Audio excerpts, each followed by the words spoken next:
Connaissez-vous le podcast Un hit, une histoire. Dans chaque épisode, l'objectif est de vous dévoiler les secrets des plus grands hits. Par exemple sur Le Lac de Julien Doré, qui a marqué la scène musicale française en 2016. Sachez que ce titre, empreint de nature, d'amour et de mystère, a réservé quelques surprises lors de la sortie de son clip. Pour tout connaître et découvrir les coulisses de vos chansons préférées, je vous donne rendez-vous dans Un hit, une histoire sur votre plateforme d'écoute. À très vite. Épisode spécial Halloween. Bienvenue sur la chaîne Edera. Nous vous proposons des lectures de contes, mythes et légendes anciennes.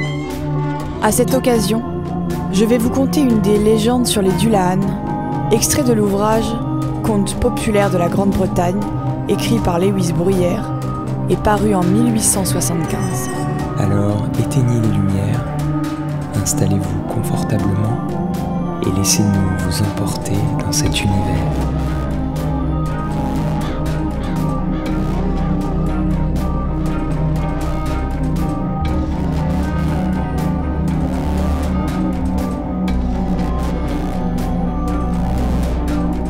Pour une meilleure immersion, je vous conseille d'écouter cette histoire munie d'un casque ou d'écouteurs.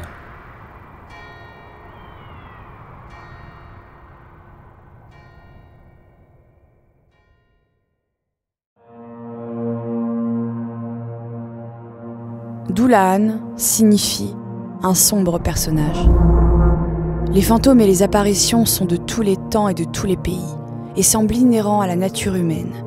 Mais une des formes les plus curieuses de ces visions lugubres est à coup sûr la croyance répandue chez les Irlandais, les Gallois et les habitants du Northumberland à l'apparition des chevaux sans tête et de personnes décapitées dont le conte ci-après donne un spécimen. Les superstitions de cette nature ne sont pas cependant spéciales à la Grande-Bretagne. Ainsi en Russie, un récit d'Afanassiev nous montre une jeune femme qui enlève sa tête et la pose sur ses genoux pour la peigner tout à son aise. Cervantes parle de chevaux décapités qui épouvantent les paysans espagnols pendant les nuits d'hiver. En Basse-Bretagne, on croit aussi que l'apparition d'une herse traînée par des squelettes vêtus d'une chemise blanche est signe de mort. M. Souvestre rapporte qu'au pays de Léon, on croit dans tous les villages à la charrette de la mort. Elle est traînée par 6 chevaux noirs et sur le siège se tient l'angoisse, agitant un fouet de fer. Ce même auteur met en scène Saint Veltas, qui ordonne à une morte de prendre sa tête dans ses mains. Notre légende de Saint-Denis est l'écho de la même tradition. La ville marquée, dans Barzaz-Brez, parle aussi d'un spectre qui porte sa tête entre ses bras. Si nous revenons en Irlande, terre fertile en superstitions, le paysan qui a cru voir au détour d'un chemin passer comme l'éclair le cocher sans tête, excitant de son fouet des chevaux sans tête, considère cette vision comme présage d'un grand malheur. Un meunier rentrait un soir à son moulin en conduisant sa voiture. Arrivé près d'un bois, des clameurs étranges frappent ses oreilles. Il entend distinctement la voix des chiens, le son des cors et les cris des piqueurs. Puis, le bruit de chevaux qui galopent. Tout à coup, la lune disparaît comme derrière un nuage. Le meunier regarde et voit cheminer assez près de sa voiture, pour en frôler les roues, un grand char noir très élevé, traîné par 6 chevaux sans tête, dont la queue balaie le sol et que dirige un grand cocher noir, décapité, armé d'un long fouet. Crocker rapporte aussi qu'un jockey nommé Charlet venait d'acheter une bride et des rênes neuves, revenait une nuit à cheval, après s'être un peu trop rafraîchi, il est vrai, à la harpe des reins. Soudain, il entend le souffle d'un cheval qui trotte derrière lui. Il se retourne et voit une tête de cheval, les naseaux largement ouverts, les oreilles dressées et le regardant fixement de ses yeux énormes. Cette tête semblait le poursuivre, mais elle ne se rattachait à aucun corps et cependant, elle s'avançait toujours. Quand elle fut arrivée près du jockey, celui-ci aperçut enfin un homme dont la hauteur lui parut d'au moins 8 pieds, assis sur le corps d'un cheval blanc gigantesque. Mais il n'a pas de tête non plus. dit une voix creuse, et Charlet vit que le cavalier tenait sous son bras la tête d'où sortait la voix.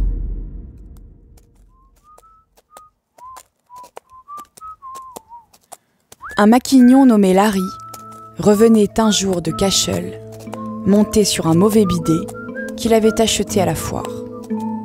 Il réfléchissait aux moyens de se débarrasser sur un autre de son acquisition, quand son attention fut éveillée par une femme qui marchait rapidement à côté de son cheval et qui pressait le pas comme si elle voulait arriver à sa destination avant la nuit close. Elle portait, selon la coutume des paysannes irlandaises, un large manteau dont le capuchon relevé cachait complètement tous ses traits. Ainsi enveloppée dans cette sombre draperie, l'étrangère s'efforçait depuis quelques instants de suivre l'allure du cheval, quand Larry lui offrit poliment de monter en croupe derrière lui, tant que leur route serait la même. Madame ? Il ne reçut pas de réponse, mais il prit ce silence pour de la timidité et réitéra sa proposition. Êtes-vous bien sûr ? Elle ne répondit qu'en sautant avec la légèreté d'une plume sur le dos du cheval derrière Larry et en s'accrochant à sa ceinture avec les mains. J'espère que vous êtes bien installée, ma chère. Dit Larry de bonne humeur. Mais pas de réponse. Ils continuèrent à trotter le long de la route. Tout était si calme qu'on eût entendu d'un mille le bruit des sabots qui frappaient sur les cailloux. Larry s'aperçut que le cheval était déferré au moment où il passait près d'une mare sombre, ombragée de grands arbres couverts de lierre. Oh là. Le cheval s'arrêta et Larry mit pied à terre. Aussitôt, la jeune femme sauta légèrement à côté de lui. Puis sans rien dire, elle prit à travers champs, paraissant plutôt glisser que courir, et dirigea sa route vers les vieux murs de l'église de Kilnaslaterry. Pas si vite, s'il vous plaît, jeune femme, pas si vite ! Cria Larry s'élançant après elle. Mais elle ne cessait de courir et Larry la suivait en disant « Eh mes gages, j'ai droit à un baiser de vos jolies lèvres et je l'aurai !» Elle marchait de plus en plus vite, sans se soucier des compliments de Larry. Enfin, elle atteignit le mur du cimetière et le franchit en un instant. Quelle femme! Comme elle vous marche nettement sur ses pâturons! Mais je ne veux pas être joué par une femme qui ait jamais porté une tête. S'écria Larry en sautant à son tour par-dessus le mur du cimetière et en dégringolant de l'autre côté. Larry continua sa poursuite, trébuchant contre les pierres tumulaires, les vieilles et les nouvelles tombes, les débris de cercueils, foulant aux pieds les crânes et les ossements, se débattant avec les ronces et les branchages, dont les grands bras s'enroulaient autour de lui et semblaient vouloir le retenir. Quant à la femme au manteau, elle s'avançait à travers tous ces obstacles aussi gaiement et aussi facilement que si le cimetière était le plancher d'une salle de bal. Elle ne cessait de tourner autour des murs de la vieille église. Eh bien, je t'attendrai. Et quand tu repasseras, je veux te donner un baiser. Ah, la voici. Et Larry s'élança les bras ouverts et les referma sur une femme. C'est vrai. Tiens. Mais une femme sans lèvres à embrasser. Car elle n'avait pas de tête du tout. Au meurtre! Je comprends pourquoi elle ne parlait pas. Et disant ces mots, Larry devint muet de crainte et de surprise. Son sang sembla se changer en glace. Puis chancelant, comme un homme ivre, il roula contre une fenêtre en ruine, remplie d'horreur à la pensée qu'il avait tenue dans ses bras une Dullahan. Quand il revint à lui, il ouvrit lentement les yeux et une scène étrange lui apparut.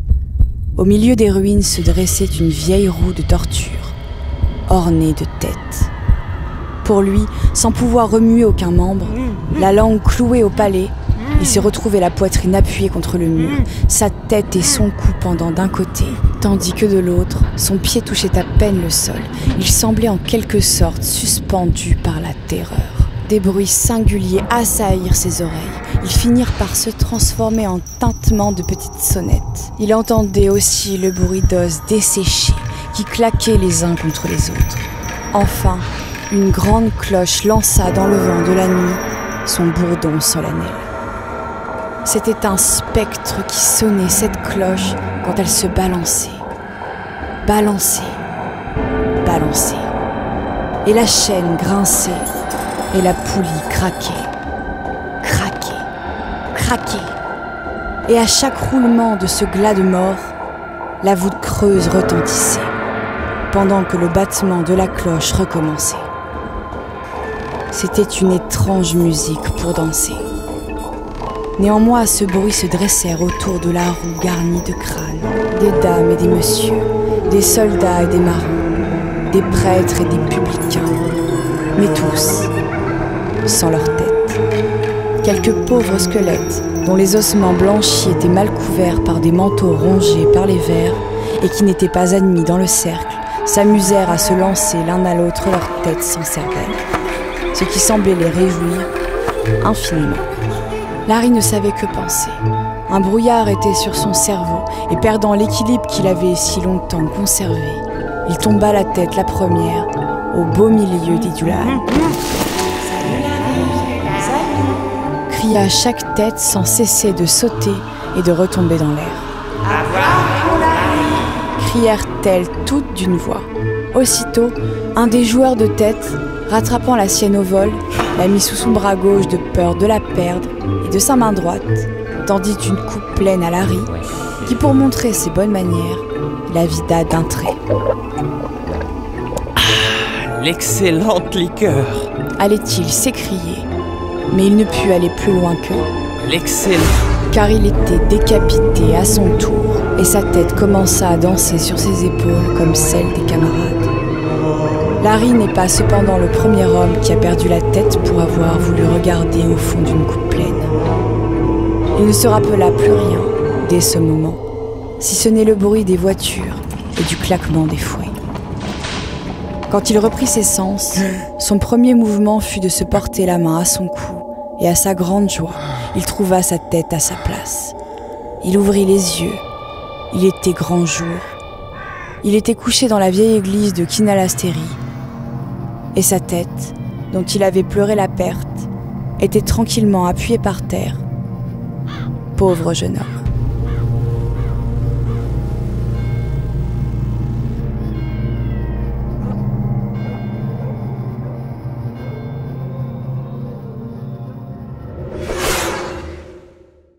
Merci pour votre écoute.